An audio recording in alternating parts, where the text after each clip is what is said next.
Naimbagad sa Pilipinas at tuyon dagiti kang runa na damdamag dito'y PTV Cordillera. Ikagkaguma Anti-Philippine Drug Enforcement Agency ang maragmat ti Drug Free Cordillera babaan. Iti agtultuloy nga implementasyon ti Barangay Drug Clearing Program. Agi padamag ni Glory Balegan. Iti kaudyan a deliberasyon ti Regional Oversight Committee. 334 a barangay tinagtalinaod iti drug cleared status. 74 met a barangay tinaipayan iti resolution of no presence of active drug personalities. Ti parikot ita ti ahensya, ti panakadalos dagiti nabatbati a 34 a drug-affected barangays, 26 ijay Abra, 7 ijay Kalinga, ken maysa ijay Apayao. Dagitoy dagiti adaan iti na-validate a presensya dagiti tattao nga agus usar ken agilalako iti illegal a droga.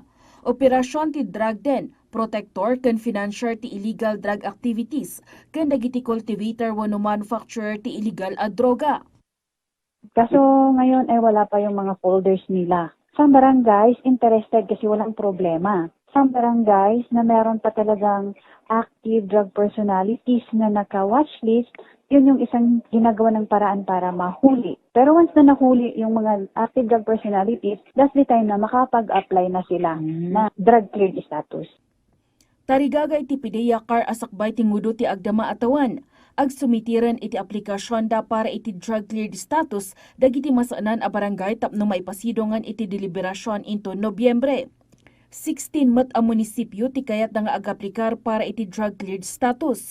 Sigun iti ahensya, nababati drug affectation iti rehiyon, a resulta ti implementasyon dagiti nagduduma nga anti-illegal drug programs iti rehiyon. Naaayon sa mandato ng ating presidente sa ngayon, nakafocus tayo sa demand reduction gaya ng rehabilitation nitong mga drug users. Bagamat hindi po natin papabayaan ang supply reduction para po mabalanse itong programa ng anti-illegal drugs ay sabay po natin i-implement ang supply reduction at demand reduction.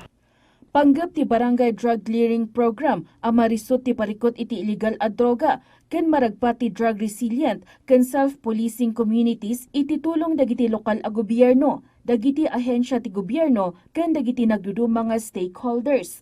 Glory Balegan para iti Pagilian.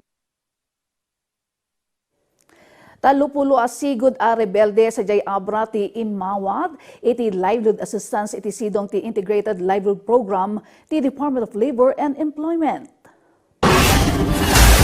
Naiwaras ti 5 a sari-sari store package, sa 18 a hog racing package, 6 a goat racing package, ken maysa para iti chicken layers.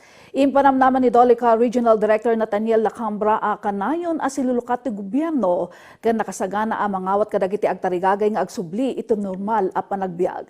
Nagyaman mo dagiti benepisaryo iti tulong nga impaay ti gobyerno.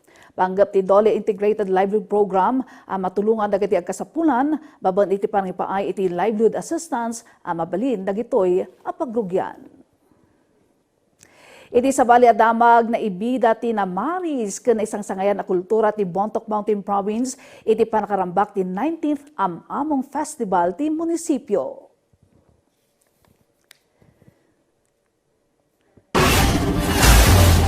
Sumagmamano atawan kalpasan ti pandemya na isublimanan ti cultural presentations ken street dancing showdown ti festival itatawan no sa dino aktibo api masat ti naduma-duma a clustered barangays ti ili. Sigon kini Mayor Jerome Tudlong, ti selebrasyon ti Am-Among Festival ket kas pananglagip iti nabatnang apakasaritaan ti Bontoc ken tinapateg a kultura ken tradisyon amang simsimbolo iti panagkaykaysa dagiti umili. Kinunamat ti kangrunana sa nga ili ang malaksit iti panangrambak kadagiti naragpat ti capital town ti festibidad ket rumbeng nagserbi agundaway ti reflection kadagiti naramidan panangbigbig kadagiti kasapulan ang mapapintas ken mapatibker kadagiti komunidad.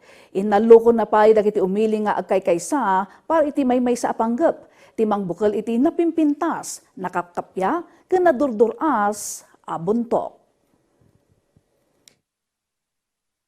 We are here to showcase our cherished customs and tradition, to foster our fellowship, promote bonding, strengthen our ties, and reach out to our roots as one in Langaka ay Bontoc.